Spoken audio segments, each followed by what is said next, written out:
안녕하세요. 오랜만에 인사드립니다.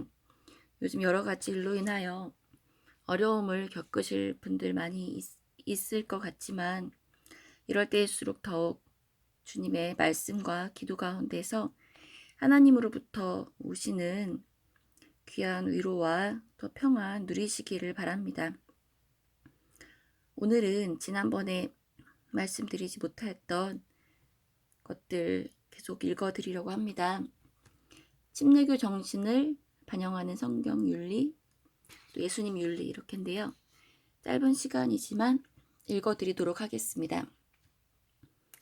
성경 윤리는 윤리적 쟁점과 관련하여 성경 말씀대로 모아서 자동적으로 형성되는 것이 아니라 일정한 형태로 끊임없이 새롭게 형성되고 일정한 형태로 정립되어야 한다. 침례교 정신도 이에 따라서 성경의 권위 아래에서만 새롭게 형성되어야 한다. 침례교에서 성서의 우선주의는 그리스도인이 성서를 가장 우월한 권위로 인정하는 것을 의미한다. 이것은 교회의 전통이나 교리, 신조, 개인의 영적 체험 등은 성경의 권위 아래 있어야 함을 선언하는 것이기도 한다. 성경에 나타나는 하나님의 선행하는 은혜는 그것을 읽는 사람들로 하여금 그 은혜에 감사하고 동참하도록 강하게 견인하는 역할을 한다. 그리고 선행하는 하나님의 은혜의 이야기에 기독인은 1차적으로 예배로 응답한다. 또 예배로 인해 확보되는 힘으로 기독인은 행동 변화의 원동력을 얻을 수 있게 된다.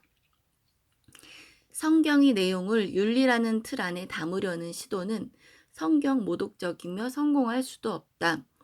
성경의 에토스는 전통에 대한 선택적 긍정과 선택적 부정의 태도를 취하고 관계적이고 공동체적인 에토스는 시간의 흐름 속에서 전통으로 형상화된다. 그리고 성경을 관통하는 에토스는 살리는 에토스, 구원하는 에토스이다. 그리고 성경의 에토스는 읽는 독자에게 동참과 순종을 권유하며 포괄적이고 두터운 모습을 보인다. 예수님 윤리. 복음서 에토스는 전래되고 있는 구약의 에토스를 바탕으로 선행하는 하나님의 은혜, 곧 십자가에서 모든 사람의 죄를 대신하여 돌아가시는 예수님의 모습에 대한 설명을 통하여 하나님 은혜에 반응하는 제자 공동체의 모습을 그려나가고 있다.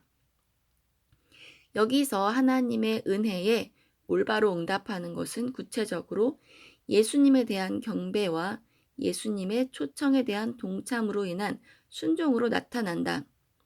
주는 그리스도시요 살아계신 하나님의 아들이라는 고백은 대표적 경배의 표현으로 세상의 통치 질서를 벗어나 하나님의 통치 질서에 참여하기 위한 예수님께 대한 진정한 경배의 모습이다.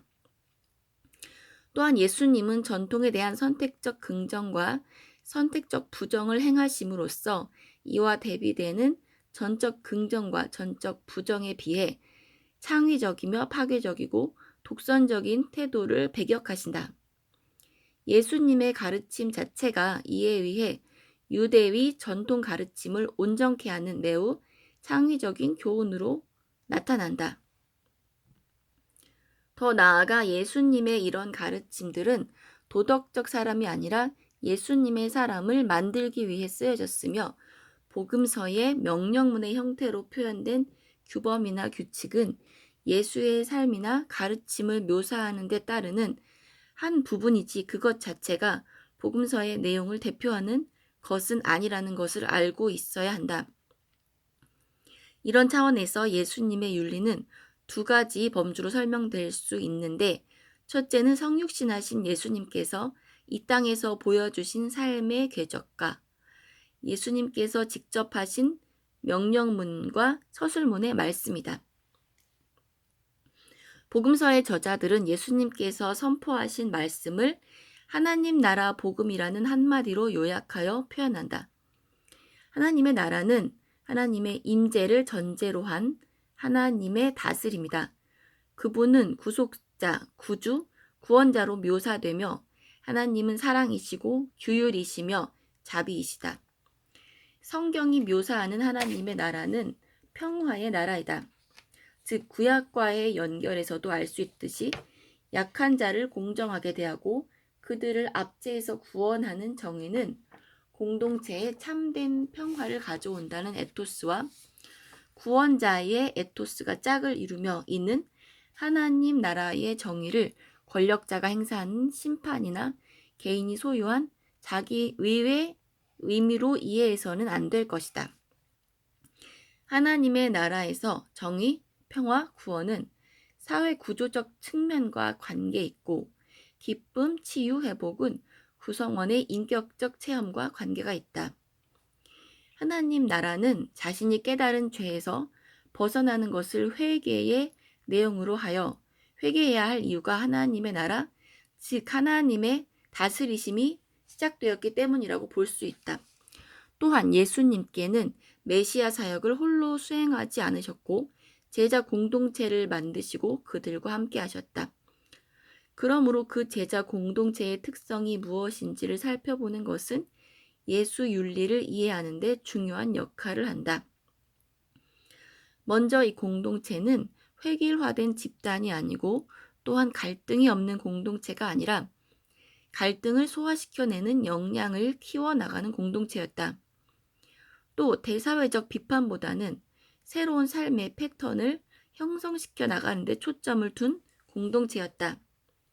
또한 예수제자 공동체는 도덕 공동체를 지향하는 것이 아니라 하나님 나라를 지향하는 공동체이다. 하나님 나라의 가치는 어느 시대의 도덕적 가치보다 더 넓고 크고 깊다.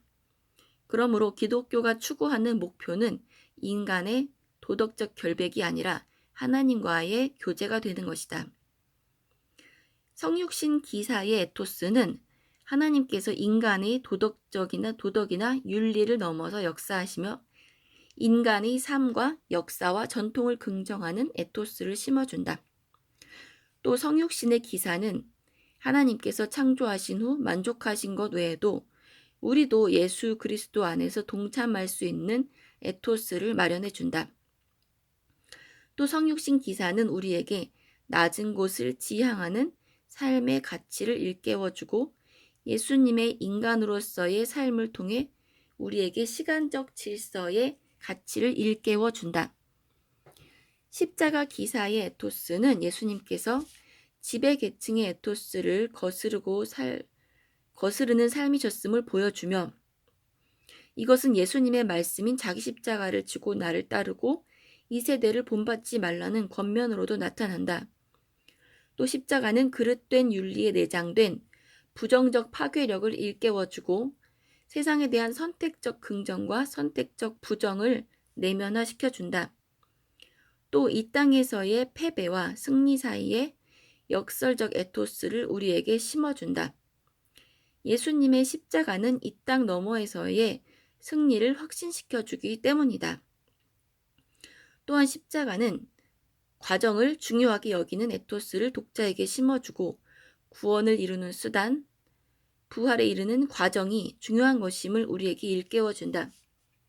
또한 십자가는 비폭력 저항이라는 창조적 실천 방식의 중요성을 우리에게 일깨워준다. 부활 기사 에토스는 죽음 이후의 영원한 삶에 대한 소망만을 주는 것이 아니라 지금 이 땅에서의 확신을 갖고 예수의 삶을 따를 수 있는 에토스를 제공한다.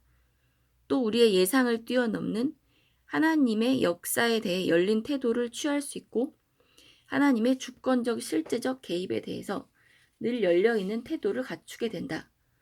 또 부활하신 예수님의 제자들을 향한 격려를 통해 우리는 정직한 자기 긍정의 에토스를 확보할 수 있고 전도에 미련한 방법을 사용하심으로써 효율적인 방법을 추구하지 않으시는 시행착오와 부족함에도 불구하고 제자들을 사용하시는 모습을 보여주신다.